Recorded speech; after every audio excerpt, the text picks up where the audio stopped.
Hey guys, in this month's Historical Fiction 101, I'm going to be reviewing Season 2 of The Terror.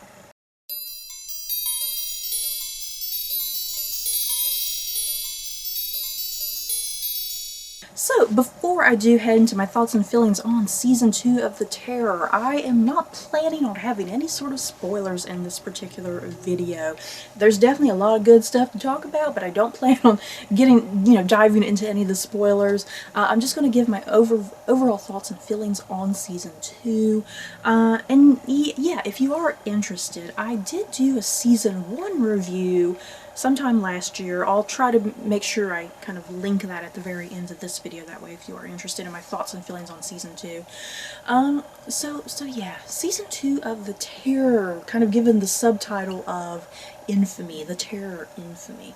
So yeah, what is Season 2 all about? Let me look at my notes really quick. I got this off of IMDb, what the plot summary is on IMDb.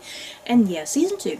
Set during World War II, The Terror Infamy centers on a series of bizarre deaths that haunt a Japanese-American community and a young man's journey to understand and combat the malevolent entity responsible. So, you guys, Season 2 of The Terror. Right off the bat, let's kind of get this out of the way right off the bat. I did kind of have a very rough going initially at the start of Season 2. It felt very slow, and for the most part I kept kind of thinking to myself, okay, where is this going? What is kind of the overarching thing here? What is trying to be said here? Where is it going? Where are we going to end here? So yeah, the first chunk of the season, I kind of was in that state of mind, like I am enjoying it, I'm enjoying it, but like, where is this going? Because I'm waiting for it to go somewhere, and it's kind of just at this standstill.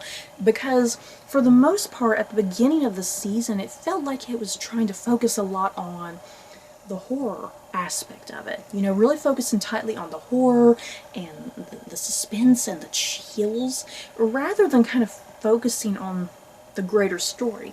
But yeah, have no fear. Fortunately, by the time you do kind of get to that halfway point of the season, that's when the story really comes into play. That's where the show really dives into things. It finds its legs, it finds the pacing, it finds where it needs to go, and yeah, you start getting the answers that you're craving as a viewer. So yeah, it's very much like Season 1 in that way, because Season 1 felt that way as well. That initial kind of slow start, slow pacing, where the hell is this going? Yeah, really strongly focusing on the horror and whatnot. But yeah, like Season 1, Season 2 definitely finds its legs, like I said, halfway through.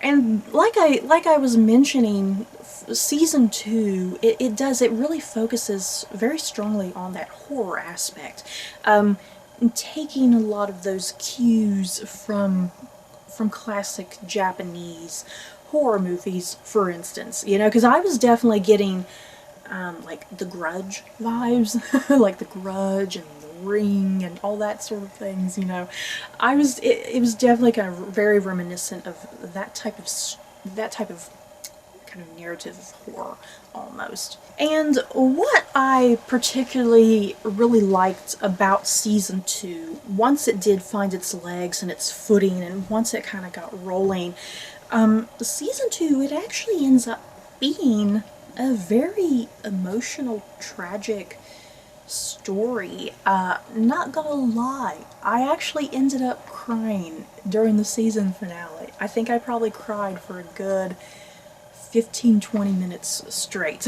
And that may sound weird, because you're thinking, well, I thought this was supposed to be a scary show, but it's more than that, it's much more than just a scary show for the sake of being scary. It does get that emotional weight to it as you reach the halfway point and as you reach the conclusion of the series. It definitely draws you in emotionally. It can be kind of draining almost, like, oh my goodness. And to add to that emotion, what Season 2 is very specifically focusing on in terms of themes and messages and whatnot. Yeah, it's really focusing on like the importance of family. Let me kind of look at my notes here real quick.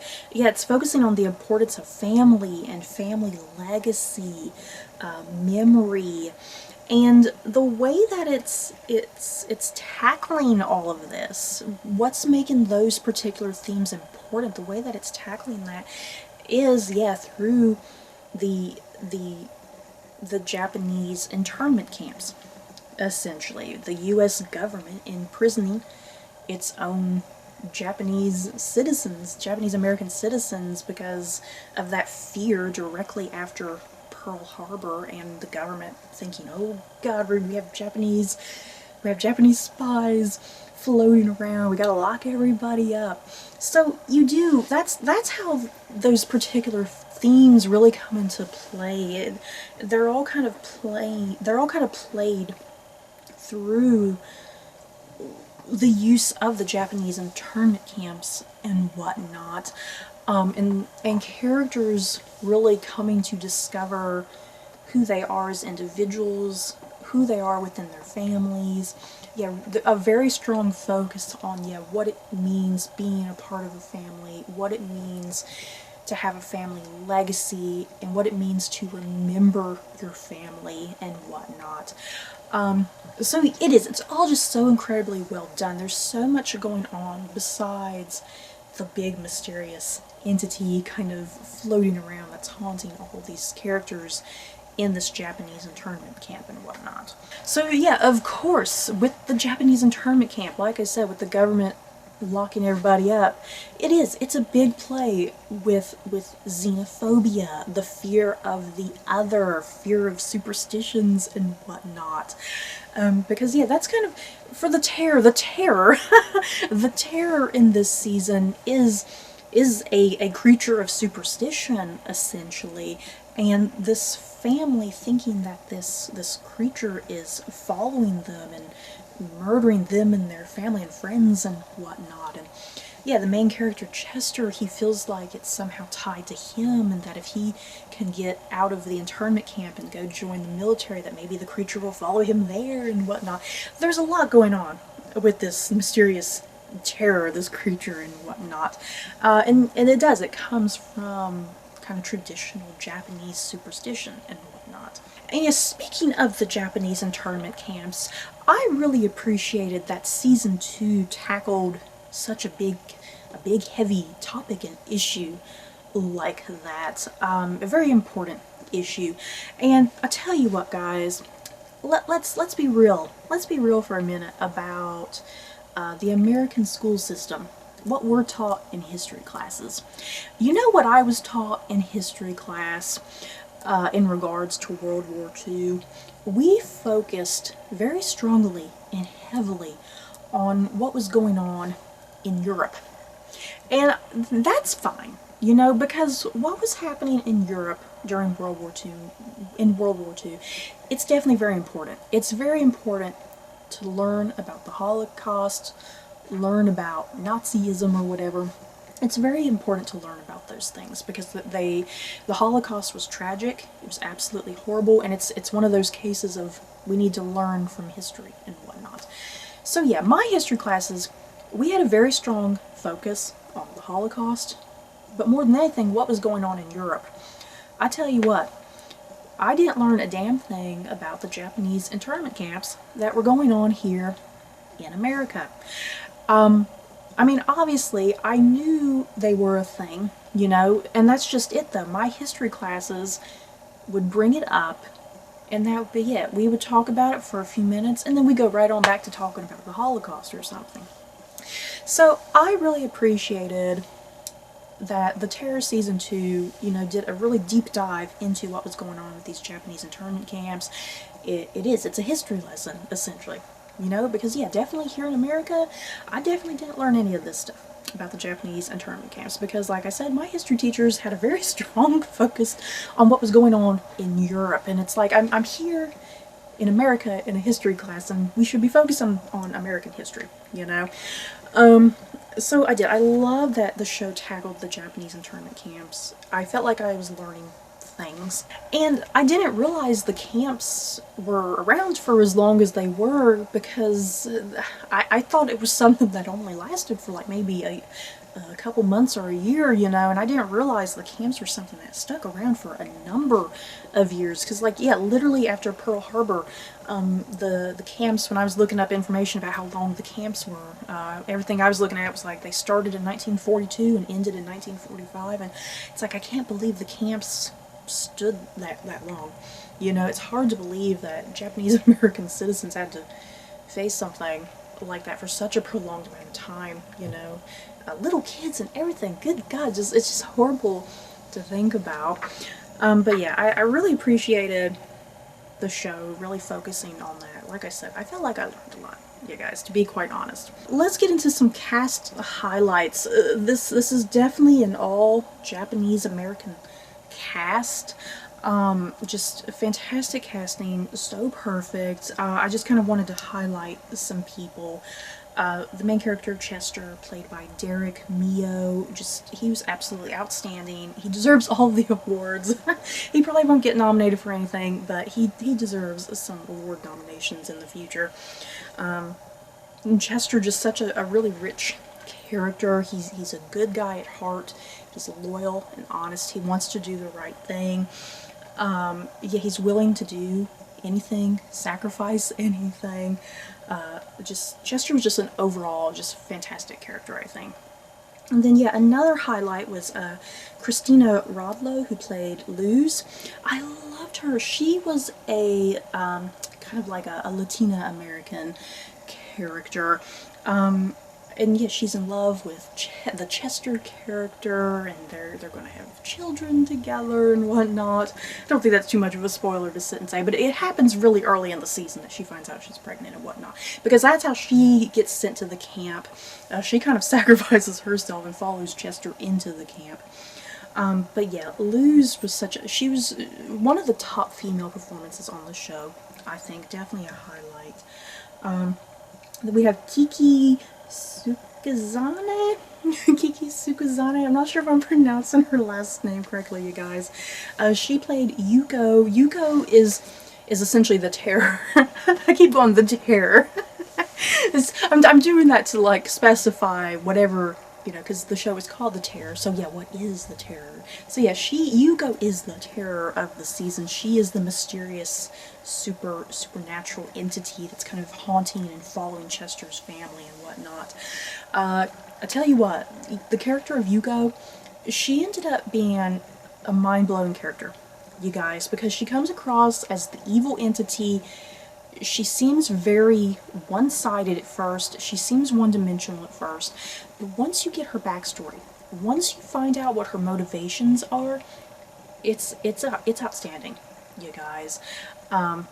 That's where the show really starts picking up, is once you understand her as a character and as a human being, that she's not perfect, that she's flawed.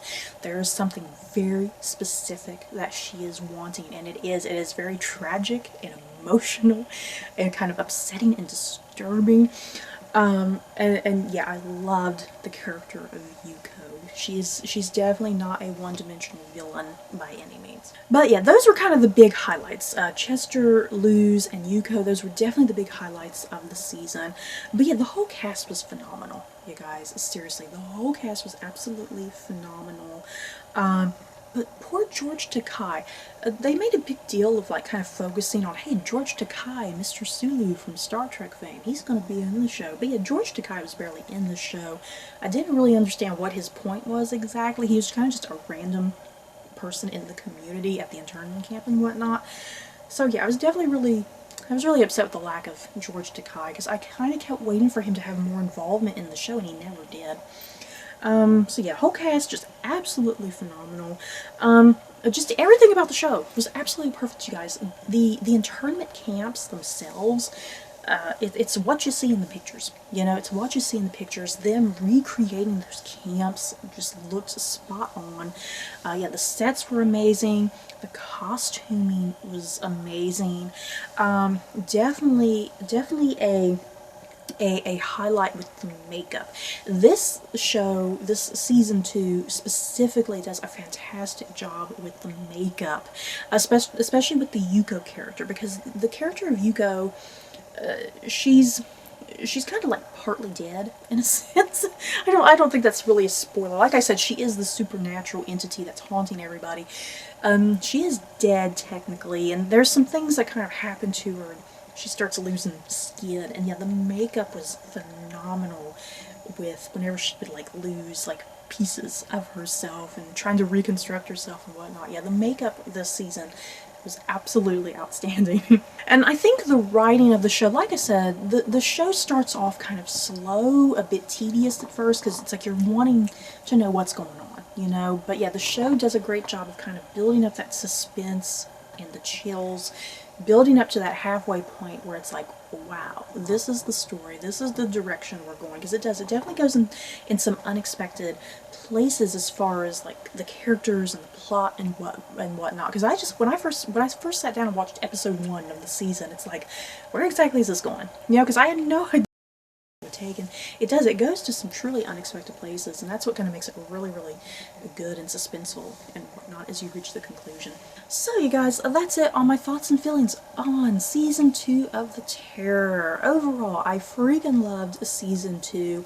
I still feel like season 1 is my favorite. I don't know. I feel like I need to rewatch season 1 and like watch it close to season 2 and kind of compare which one I prefer, because it's like there's a part of me that really loved season 1, but the more and more I think about season 2, the more and more I'm really liking and appreciating season 2. It's like I don't know which one I prefer. But yeah, season 2 is absolutely amazing. I'm very excited for season 3, what season 3 will explore, because yeah, both seasons so far have explored entirely different things, because season 1 was very strongly focused on psychological horror, survival horror, whereas season 2, it's definitely very focused on the family angle. You know, it's very focused on family and tradition and superstition and kind of a very real kind of threat in a sense.